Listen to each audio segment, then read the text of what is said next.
क्यों व्यर्थ चिंता करते हो, किससे व्यर्थ डरते हो। कौन तुम्हें मार सकता है। आत्मा न पैदा होती है न मरती है। जो हुआ वह अच्छा ही हुआ, जो हो रहा है वह अच्छा ही हो रहा है, जो होगा वह भी अच्छा ही होगा। तुम भूत का पश्चाताप न करो, भविष्य की चिंता न करो।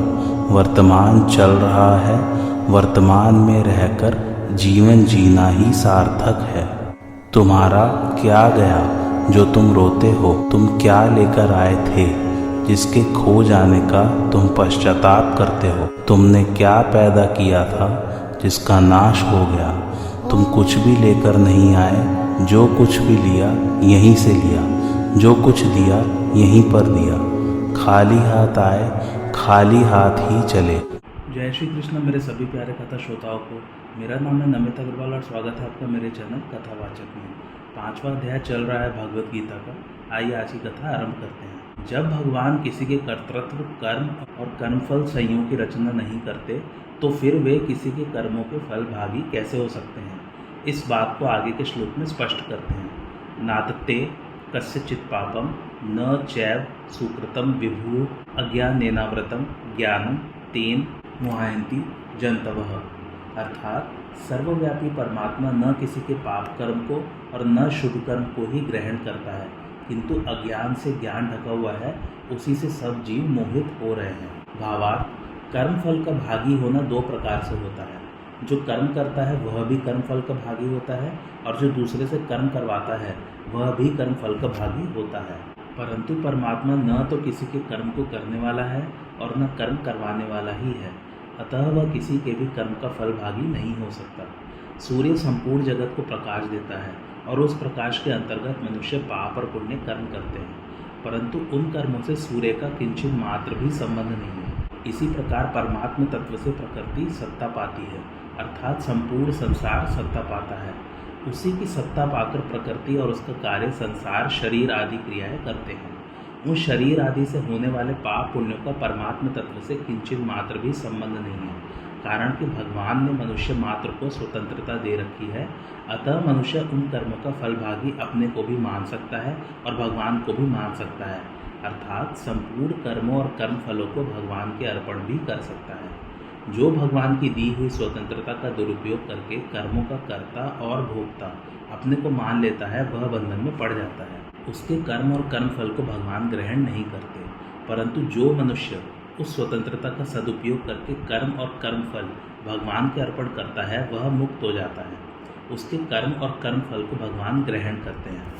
भावग्राही होने से भगवान भक्तों के द्वारा अर्पण किए हुए पत्र, पुष्प आदि पदार्थों को और संपूर्ण कर्मों को ग्रहण करते हैं। स्वरूप का ज्ञान सभी मनुष्यों में स्वतः सिद्ध है, किंतु अज्ञान के द्वारा यह ज्ञान ढका हुआ है। उस अज्ञान के कारण जीव मूढ़ता को प्राप्त हो रहे हैं। अपने को कर्मों का कर्ता मानना मूढ़ता है। भगवान के द्वारा मनुष्य मात्र को विवेक दिया हुआ है, जिसके द्वारा इस मूढ़ता का नाश किया जा सकता है। सांख्य योगी कभी भी अपने को किसी कर्म का कर्ता न माने और संपूर्ण कर्मों के कर्तापन को विवेक पूर्वक मन से छोड़ दे। शरीर आदि संपूर्ण पदार्थों में निरंतर परिवर्तन हो रहा है, स्वरूप में कभी कोई परिवर्तन नहीं होता। स्वरूप से अपरिवर्तनशील होने पर भी अपने को परिवर्तनशील पदार्थों से एक मान लेना ज्ञान है। शरीर आदि सब पदार्थ बदल रहे हैं, ऐसा जिसे अनुभव है वह स्वयं कभी नहीं बदलता, इसलिए स्वयं के बदलने का अनुभव किसी को नहीं होता। अतः मैं बदलने वाला नहीं हूँ, इस प्रकार परिवर्तनशील पदार्थों से अपनी असंगता का अनुभव कर लेने से अज्ञान मिट जाता है और तत्व ज्ञान स्वतः प्रकाशित हो जाता है। कारण कि प्रकृति के कार्य से अपना संबंध मानते रहने से ही तत्व ज्ञान ढका रहता है। अल्प ज्ञान अर्थात अधूरे ज्ञान का वाचक है, कारण कि ज्ञान का अभाव कभी होता ही नहीं, चाहे उसका अनुभव हो या न हो, इसलिए अधूरे ज्ञान को ही अज्ञान कहा जाता है। इंद्रियों का और बुद्धि का ज्ञान ही अधूरा ज्ञान है। इस अधूरे ज्ञान को महत्व देने से, इसके प्रभाव से प्रभावित होने से वास्तविक ज्ञान की ओर दृष्टि जाती ही नहीं। यही अज्ञान के द्वारा ज्ञान का आवृत होना है। इंद्रियों का ज्ञान सीमित है।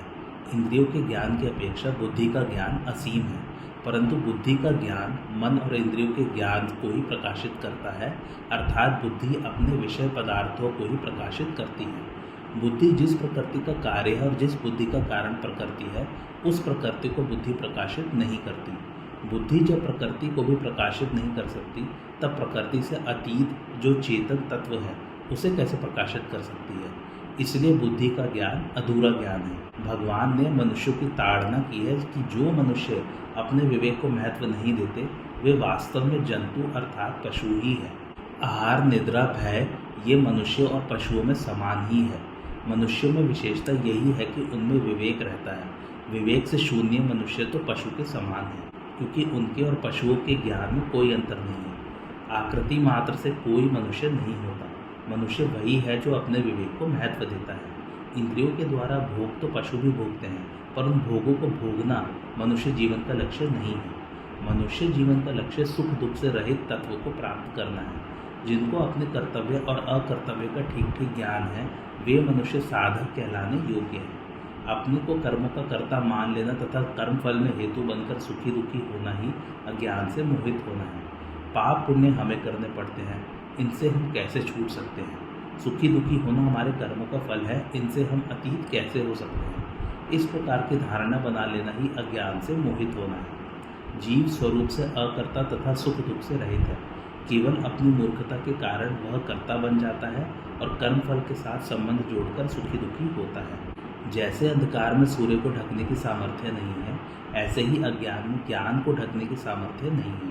अस्वाभाविक को स्वाभाविक मान लिया, यही अज्ञान है जिससे मनुष्य मोहित हो जाता है। अतः अज्ञान के द्वारा ज्ञान को ढकने की बात केवल मूढ़तावश की गई मान्यता है, वास्तविकता नहीं है।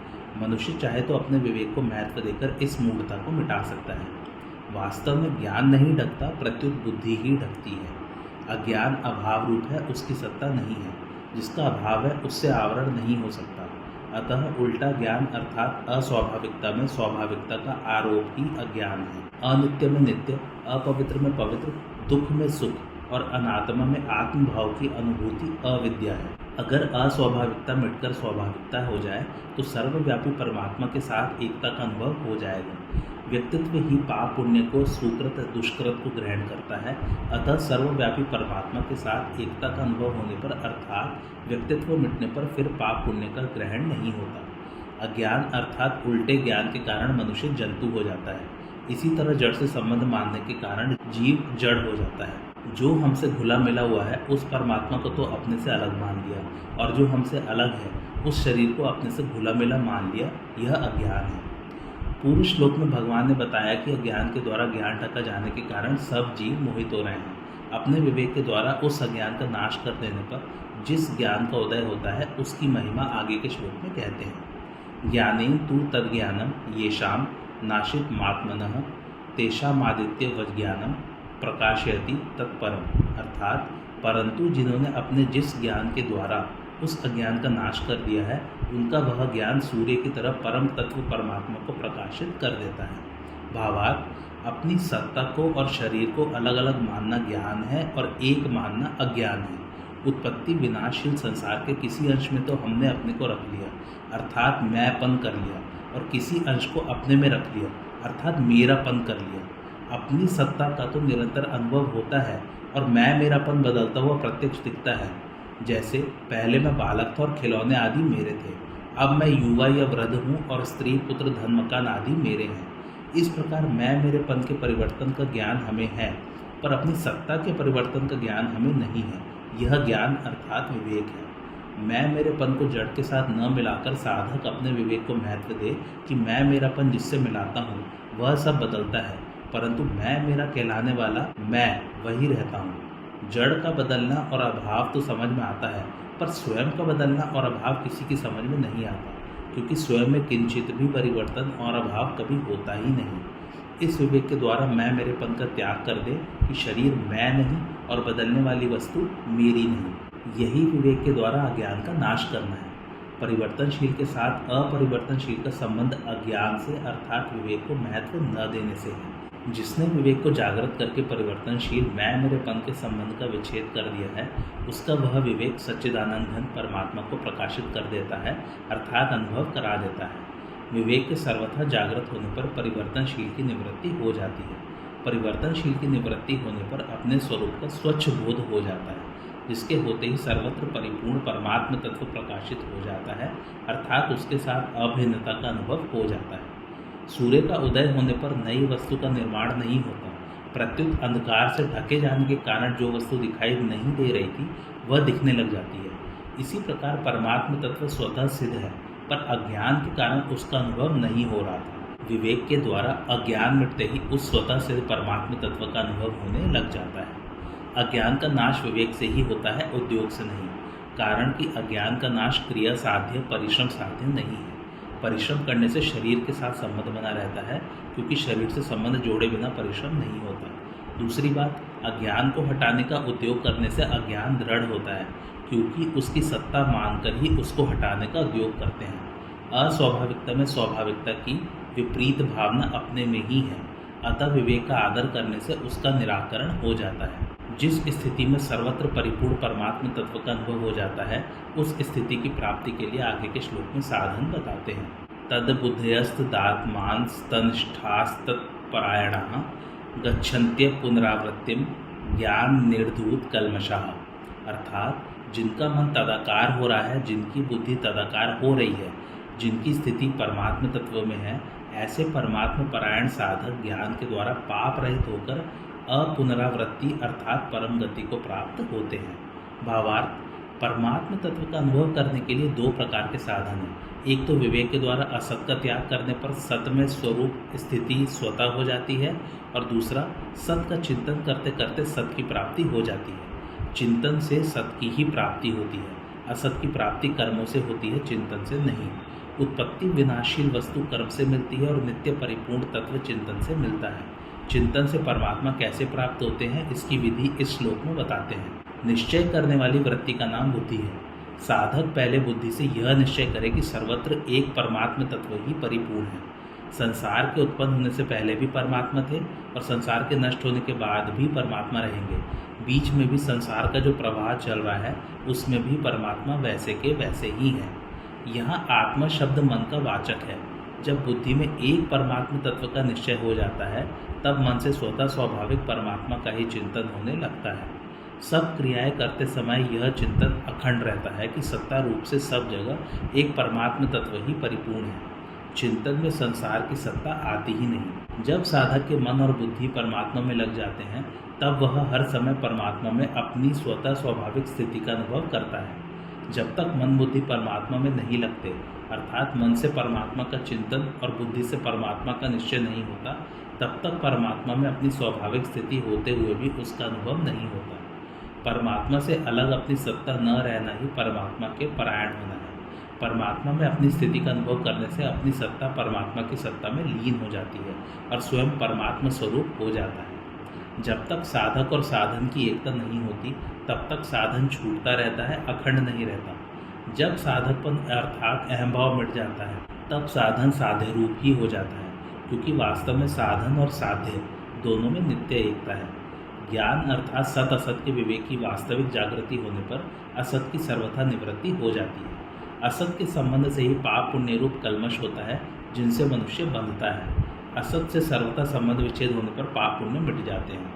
असत का संग ही पुनरावृत्ति अर्थात पुनर्जन्म का कारण है। असत का संग सर्वथा मिटने पर पुनरावृत्ति का प्रश्न ही पैदा नहीं होता। जो वस्तु एक देशीय होती है उसी का आना जाना होता है। जो वस्तु सर्वत्र परिपूर्ण है वह कहाँ से आए और कहाँ जाए। परमात्मा संपूर्ण देश काल वस्तु परिस्थिति आदि में एक रस परिपूर्ण रहते हैं, उनका कहीं आना जाना नहीं होता। इसलिए जो महापुरुष परमात्मा स्वरूप ही हो जाते हैं उनका भी कहीं आना जाना नहीं होता। श्रुति कहती है उसके प्राणों का उत्क्रमण नहीं होता, वह ब्रह्मा ही होकर ब्रह्मा को प्राप्त होता है। उसके खिलाने वाले शरीर को लेकर ही यह कहा जाता है कि उसका पुनर्जन्म नहीं होता। अस्वाभाविकता में स्वाभाविकता की भावना मिटने पर एक परमात्मा के सिवाय अन्य किसी की स्वतंत्र सत्ता नहीं रहती और साधक परमात्मा स्वरूप ही हो जाता है, जो कि वास्तव में स्वतः सिद्ध है। अतः उसके पुनः संसार बंधन में आने का प्रश्न ही पैदा नहीं होता। पूर्व श्लोक में वर्णित साधन द्वारा सिद्ध हुए महापुरुष का ज्ञान व्यवहार काल में कैसा रहता है, इसे आगे के श्लोक में बताते हैं। विद्या विनय संपन्ने ब्राह्मणे गवि हस्तिनी शुनि चैव श्वपाके च पंडितः समदर्शिनः। अर्थात ज्ञानी महापुरुष विद्या विनय युक्त ब्राह्मण में और चांडाल में तथा गाय, हाथी एवं कुत्ते में भी समरूप परमात्मा को देखने वाले होते हैं। भावार्थ, यहाँ ब्राह्मण के लिए दो विशेषण दिए गए हैं, विद्यायुक्त और विनययुक्त। अर्थात ऐसा ब्राह्मण जो विद्वान भी है और विनम्र स्वभाव वाला भी है। ब्राह्मण होने से वह जाति से तो ऊंचा है ही, साथ ही साथ विद्या और विनय से भी संपन्न है। यह ब्राह्मणत्व की पूर्णता है। जहाँ पूर्णता होती है वहाँ अभिमान नहीं रहता। अभिमान वहीं रहता है जहाँ पूर्णता नहीं होती। ब्राह्मण और चांडाल में तथा गाय, हाथी एवं कुत्ते में व्यवहार की विषमता अनिवार्य है। इनमें समान बर्ताव शास्त्र भी नहीं कहता, उचित भी नहीं और कर सकते भी नहीं। जैसे पूजन विद्या विनयुक्त ब्राह्मण का ही हो सकता है, न कि चांडाल का। दूध गाय का ही पिया जाता है, न कि कुतिया का। सवारी हाथी की ही हो सकती है, न कि कुत्ते की। इन पांचों प्राणियों को उदाहरण देकर भगवान यह कह रहे हैं कि इनमें व्यवहार की समता संभव न होने पर भी तत्वतः सब में एक ही परमात्म तत्व परिपूर्ण है। महापुरुषों की दृष्टि उस परमात्म तत्व पर ही सदा सर्वदा रहती है, इसलिए उनकी दृष्टि कभी विषम नहीं होती। यहाँ एक शंका हो सकती है कि दृष्टि विषम हुए बिना व्यवहार में भिन्नता कैसे होगी। इसका समाधान यह है कि अपने शरीर के सब अंगों में हमारी दृष्टि अर्थात अपनेपन और हित की भावना समान रहती है, फिर भी हम उनके व्यवहार में भेद रखते हैं। जैसे किसी को पैर लग जाए तो क्षमा याचना करते हैं, पर किसी को हाथ लग जाए तो क्षमा याचना नहीं करते। प्रणाम मस्तक और हाथों से करते हैं, पैरों से नहीं। गुदा से हाथ लगने पर हाथ धोते हैं, हाथ से हाथ लगने पर नहीं। इतना ही नहीं, एक हाथ की अंगुलियों में भी व्यवहार में भेद रहता है। किसी को तर्जनी अंगुली दिखाने और अंगूठा दिखाने का भेद तो सब जानते ही हैं। इस प्रकार शरीर के भिन्न भिन्न अंगों के व्यवहार में तो भेद होता है, पर आत्मीयता में भेद नहीं होता। इसलिए शरीर के किसी भी पीड़ित अंग की उपेक्षा नहीं होती। व्यवहार में भेद होने पर भी पीड़ा मिटाने में हम समानता का व्यवहार करते हैं। शरीर के सभी अंगों के सुख दुख में हमारा एक ही भाव रहता है। इसी प्रकार प्राणियों में खान पान, गुण, आचरण, जाति आदि का भेद होने से उनके साथ ज्ञानी महापुरुष के व्यवहार में भी भेद होता है और होना भी चाहिए। परंतु उन सब प्राणियों में एक ही परमात्म तत्व परिपूर्ण होने के कारण महापुरुष की दृष्टि में भेद नहीं होता। उन प्राणियों के प्रति महापुरुष की आत्मीयता, प्रेम, हित, दया आदि के भाव में कभी फर्क नहीं पड़ता। उनके अंतःकरण में राग, द्वेष, ममता, आसक्ति, अभिमान, पक्षपात, विषमता आदि का सर्वथा अभाव होता है। जैसे अपने शरीर के किसी अंग का दुख दूर करने की चेष्टा स्वाभाविक होती है, ऐसे ही पता लगने पर दूसरे प्राणी का दुख दूर करने की और उसे सुख पहुंचाने की चेष्टा भी उनके द्वारा स्वाभाविक होती है। यही कारण है कि भगवान ने यह महापुरुषों को समदर्शी कहा है, न कि समवर्ती। आजकल समता पर विशेष चर्चा चल रही है। सबके साथ समता का बर्ताव करो, ऐसा प्रचार किया जा रहा है। परंतु वास्तव में समता किसे कहते हो और वह कब आती है, इसे समझने की बड़ी आवश्यकता है। समता कोई खेल तमाशा नहीं है, प्रत्युत परमात्मा का साक्षात स्वरूप है। जिनका मन समता में स्थित हो जाता है, वे यहाँ जीते जी ही संसार पर विजय प्राप्त कर लेते हैं और पर ब्रह्म परमात्मा का अनुभव कर लेते हैं। यह समता तब आती है जब दूसरों का दुख अपना दुख और दूसरों का सुख अपना सुख हो जाता है। गीता में भगवान कहते हैं कि हे अर्जुन, जो पुरुष अपने शरीर की तरह मेरे को सब जगह सम देखता है और सुख अथवा दुख को भी सब जगह सम देखता है, वह योगी परम श्रेष्ठ माना गया है। जैसे शरीर के किसी भी अंग में पीड़ा होने पर उसको दूर करने की लगन लग जाती है, ऐसे ही किसी प्राणी को दुख, संताप आदि होने पर उसको दूर करने की लगन लग जाए, तब समता आती है। संतों के लक्षणों में भी आया है, जितना उद्योग कर ले समता नहीं आएगी। परंतु जब हृदय से यह लगन लग जाएगी कि दूसरों को सुख कैसे पहुँचे, उनको आराम कैसे हो, उनको लाभ कैसे हो, उनका कल्याण कैसे हो, तब समता स्वतः आ जाएगी। इसका आरंभ सर्वप्रथम अपने घर से करना चाहिए। हृदय में ऐसा भाव हो कि किसी को किंचित मात्र भी दुख या कष्ट न पहुँचे, किसी का कभी अनिष्ट न हो।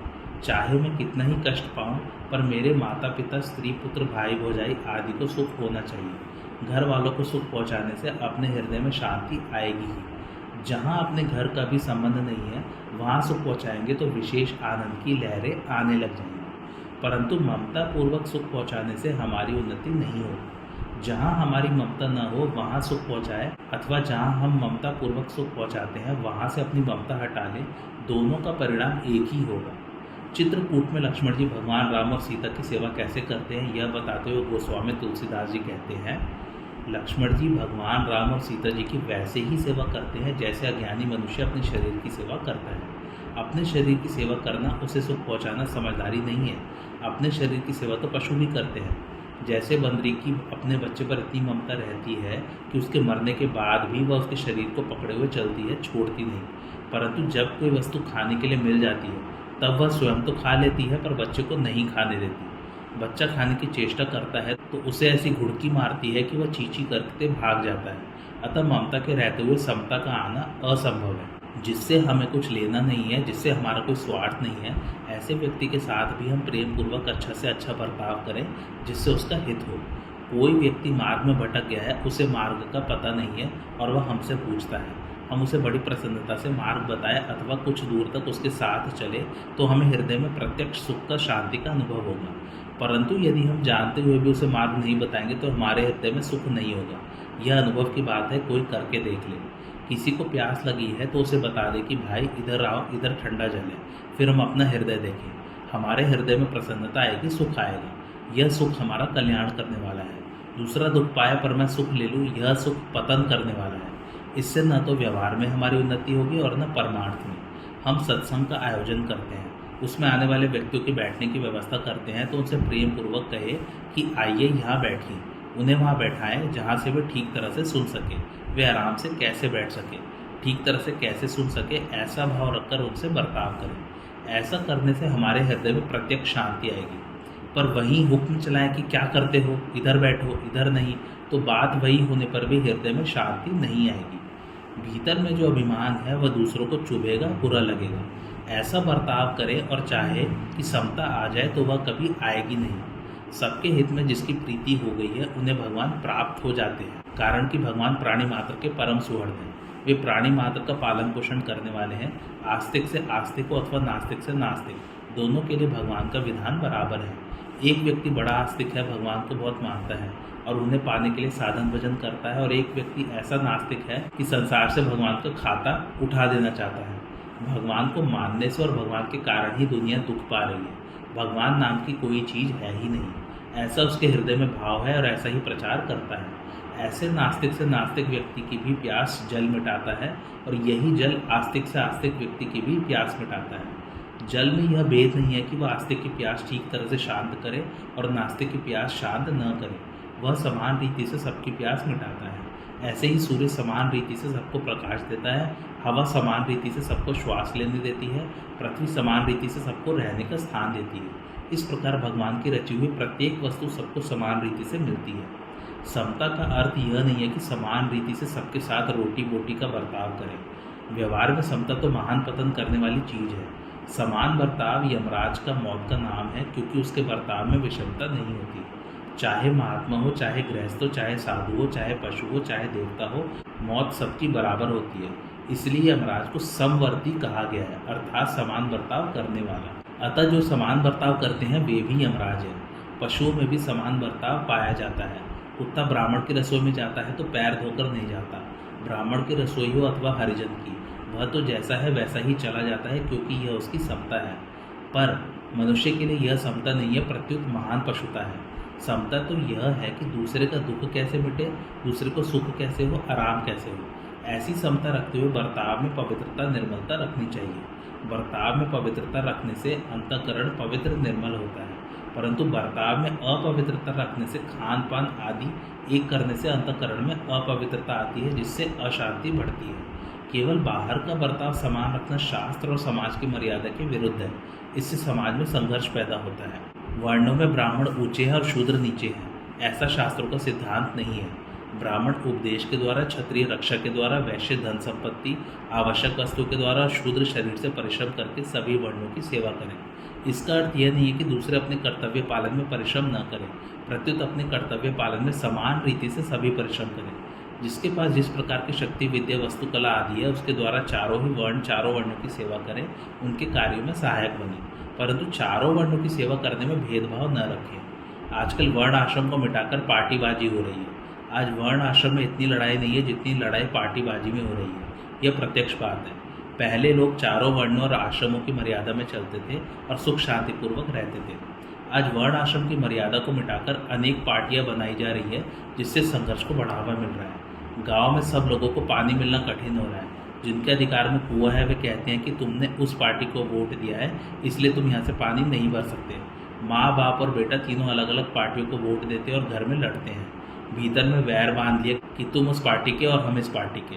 कितना महान अनर्थ हो रहा है।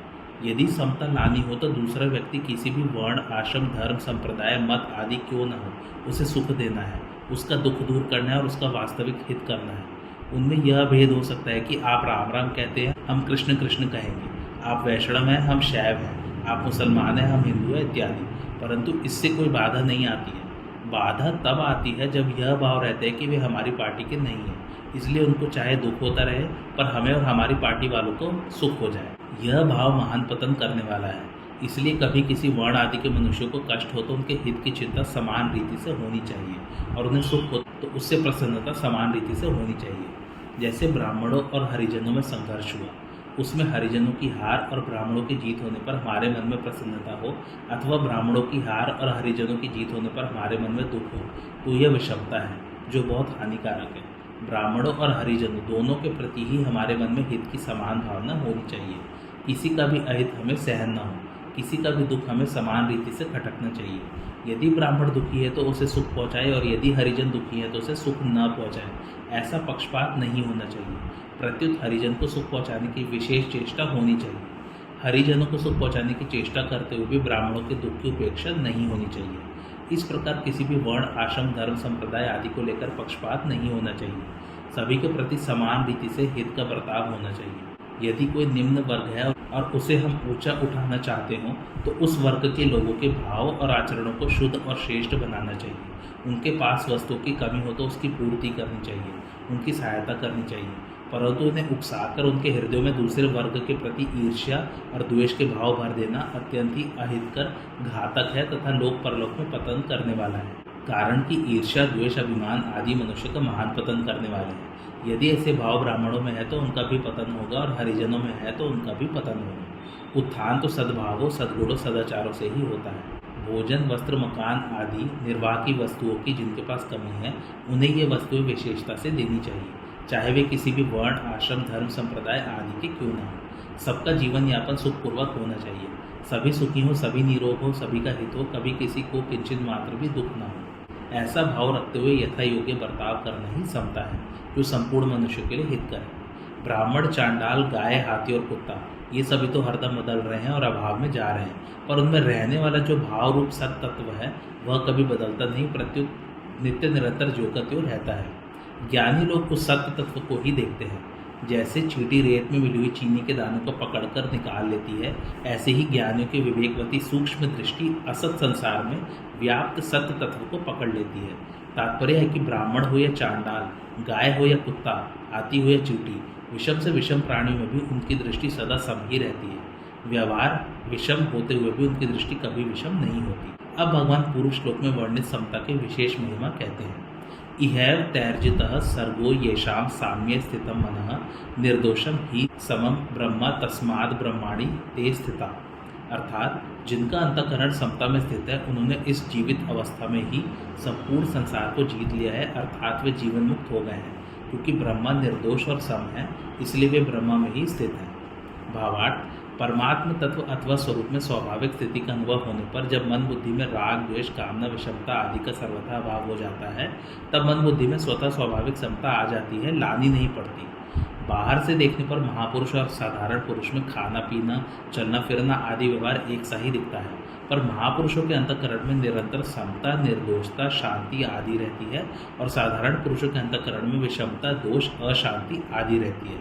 जैसे पूर्व में और पश्चिम में दोनों और पर्वत हो तो पूर्व में सूर्य का उदय होना नहीं दिखता, परंतु पश्चिम में स्थित पर्वत की चोटी पर प्रकाश दिखने से सूर्य के उदय होने में कोई संदेह नहीं रहता। कारण कि सूर्य का उदय हुए बिना पश्चिम के पर्वत पर प्रकाश दिखना संभव ही नहीं। ऐसे ही जिनके मन बुद्धि पर मान, अपमान, निंदा, स्तुति, सुख दुख आदि का कोई असर नहीं पड़ता तथा जिनके मन बुद्धि राग, द्वेष, हर्ष, शोक आदि विकारों से सर्वथा रहित है, उनकी स्वरूप में स्वाभाविक स्थिति अवश्य होती है। कारण कि स्वरूप में स्वाभाविक स्थिति के बिना मन बुद्धि में अटल और एकरस समता का रहना संभव ही नहीं है। सभी मनुष्य परमात्म तत्व की प्राप्ति कर सकते हैं और संपूर्ण संसार पर विजय प्राप्त कर सकते हैं। मनुष्य जीते जी वर्तमान में ही यही संसार को जीत सकता है, अर्थात संसार से मुक्त हो सकता है। शरीर, इंद्रिय, मन, बुद्धि, प्राणी, पदार्थ, घटना, परिस्थिति आदि सब पर है और जो इनके अधीन रहता है उसे पराधीन कहते हैं। इन शरीर आदि वस्तुओं में महत्व बुद्धि होना तथा इनकी आवश्यकता का अनुभव करना अर्थात इनकी कामना करना ही उनके अधीन होना है। पराधीन पुरुष ही वास्तव में हारा हुआ है। जब तक पराधीनता नहीं छूटती तब तक वह पराजित ही रहता है। जिसके मन में सांसारिक वस्तु की कामना है वह मनुष्य अगर दूसरे प्राणी, राज्य आदि पर विजय प्राप्त कर ले तो भी वह वास्तव में पराजित ही है, कारण कि वह उन पदार्थों में महत्व बुद्धि रखता है और अपने जीवन को उनके अधीन मानता है। शरीर से विजय तो पशु भी प्राप्त कर लेता है, पर वास्तविक विजय हृदय से वस्तु की अधीनता दूर होने पर ही प्राप्त होती है। पराजित व्यक्ति ही दूसरे को पराजित करना चाहता है, दूसरे को अपने अधीन बनाना चाहता है। वास्तव में अपने को पराजित किए बिना कोई दूसरे को पराजित कर ही नहीं सकता। जैसे कोई राजा या विद्वान किसी दूसरे पर विजय प्राप्त करना चाहता है तो उसे सबसे पहले अपनी सेना, सामर्थ्य, बुद्धि, विद्या आदि का सहारा लेना ही पड़ता है। कामना उत्पन्न होते ही मनुष्य पराधीन हो जाता है। यह पराधीनता कामना की पूर्ति न होने पर अथवा पूर्ति होने पर दोनों ही अवस्थाओं में ज्यों की त्यों रहती है।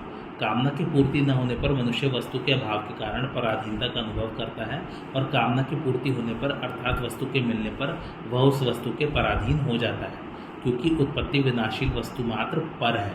कामना की पूर्ति न होने पर तो मनुष्य को पराधीनता का अनुभव होता है, पर कामना की पूर्ति होने पर बुद्धि में ऐसा अंधेरा छा जाता है कि पराधीन रहते हुए भी मनुष्य को पराधीनता का अनुभव नहीं होता, प्रत्युत स्वाधीनता का अनुभव होता है। ज्ञानी महापुरुष में कामना का सर्वथा अभाव होने से वह पूर्णतः स्वाधीन हो जाता है। स्वाधीन पुरुष ही विजयी होता है, परंतु स्वाधीन पुरुष के मन में कभी किसी को पराजित करने का भाव नहीं आता।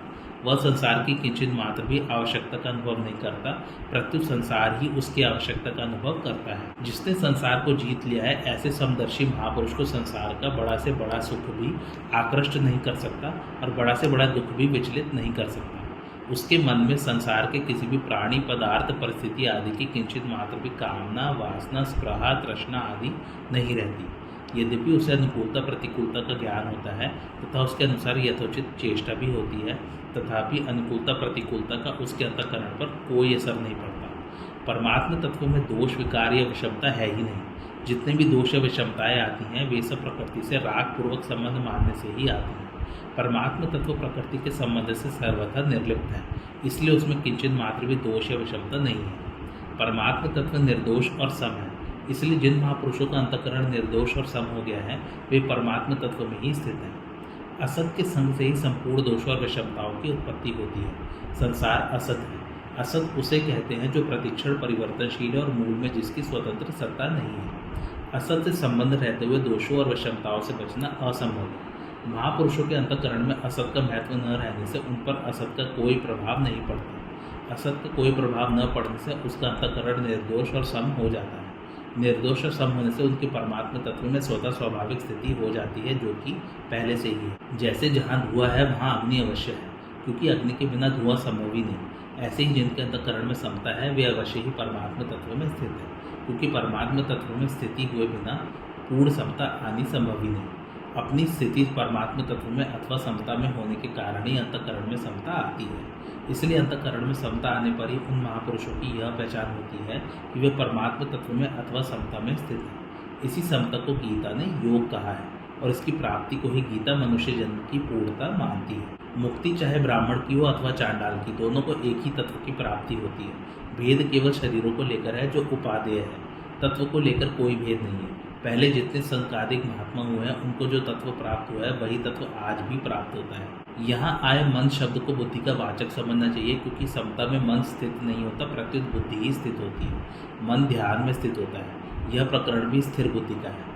मन की स्थिरता केवल ध्यान अवस्था में रहती है, व्यवहार में नहीं, परंतु बुद्धि की स्थिरता निरंतर रहती है। कल्याण मन की स्थिरता में नहीं होता, प्रत्युत बुद्धि की स्थिरता से होता है।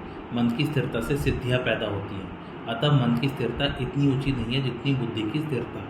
भगवान ने भी दूसरे अध्याय में स्थित प्रज्ञा अर्थात स्थिर बुद्धि होने की महिमा कही है। साधक भूल से अपने को तत्वज्ञ न मान ले, इसलिए यह पहचान बताई है कि अगर बुद्धि में समता नहीं आई है तो समझ लेना चाहिए कि अभी तत्वज्ञान नहीं हुआ है, केवल वहम हुआ है।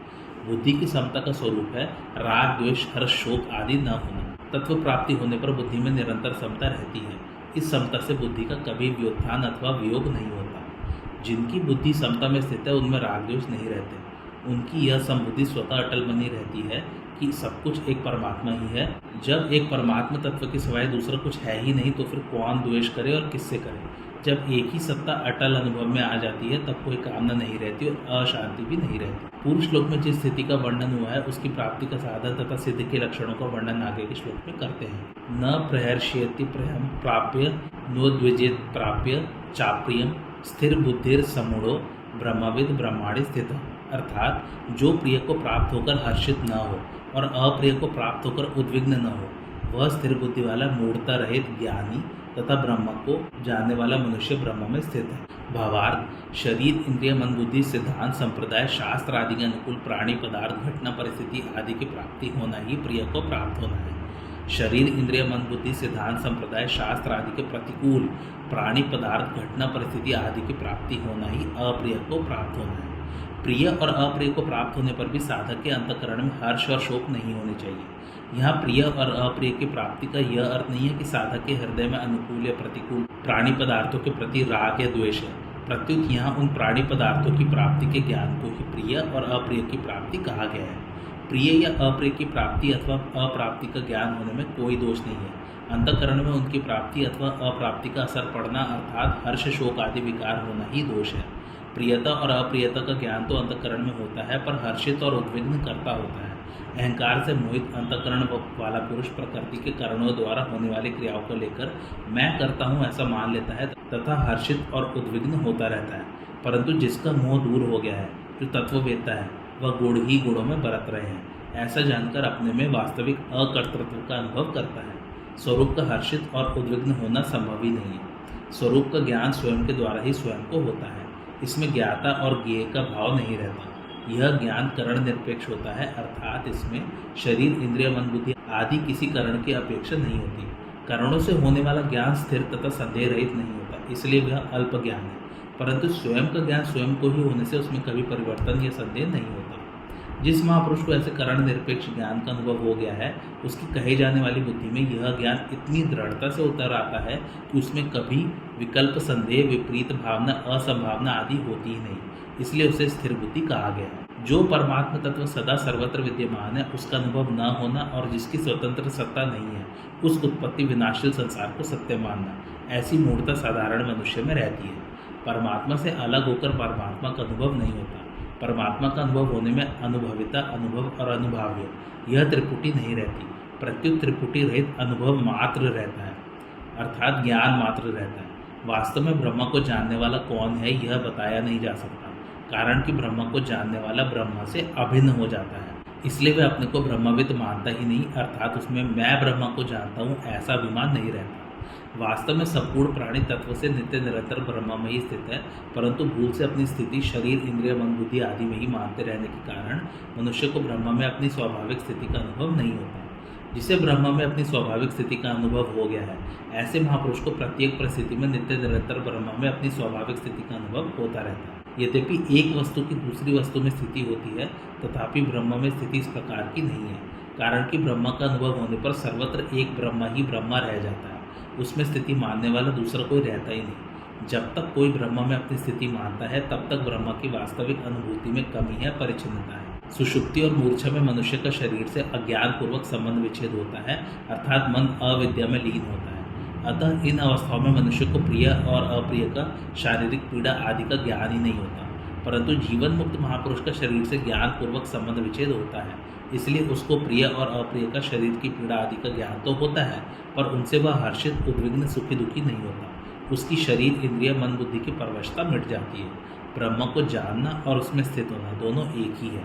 ब्रह्म में अपनी स्वाभाविक स्थिति का अनुभव किस प्रकार होता है इसका विवेचन आगे के श्लोक में करते हैं। बाह्य स्पर्शेष्व सक्तात्मा विन्दत्यात्मनि यत् सुखम स ब्रह्मयोग युक्तात्मा सुखम क्षयम श्नुते। अर्थात बाह्य स्पर्श प्राकृत वस्तु मात्र के संबंध में आसक्ति रहित अंतःकरण वाला साधक अंतःकरण में जो सात्विक सुख है उसको प्राप्त होता है। फिर वह ब्रह्म में अभिन्न भाव से स्थित मनुष्य अक्षय सुख का अनुभव करता है।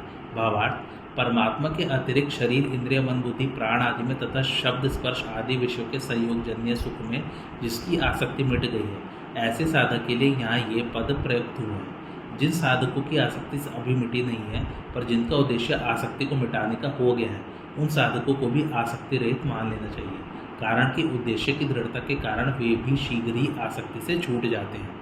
प्रिय को प्राप्त होकर हर्षित और अप्रिय को प्राप्त होकर उद्विग्न नहीं होना चाहिए। ऐसी स्थिति को प्राप्त करने के लिए बाह्य स्पर्श में आसक्ति रहित होना आवश्यक है। आज की कथा यही समाप्त होती। कैसी लगी आप लोगों को मेरी कथा, मुझे कमेंट करके ज़रूर बताइए और मेरे चैनल कथावाचक को लाइक शेयर और सब्सक्राइब जरूर कीजिए। Thanks for watching. धन्यवाद।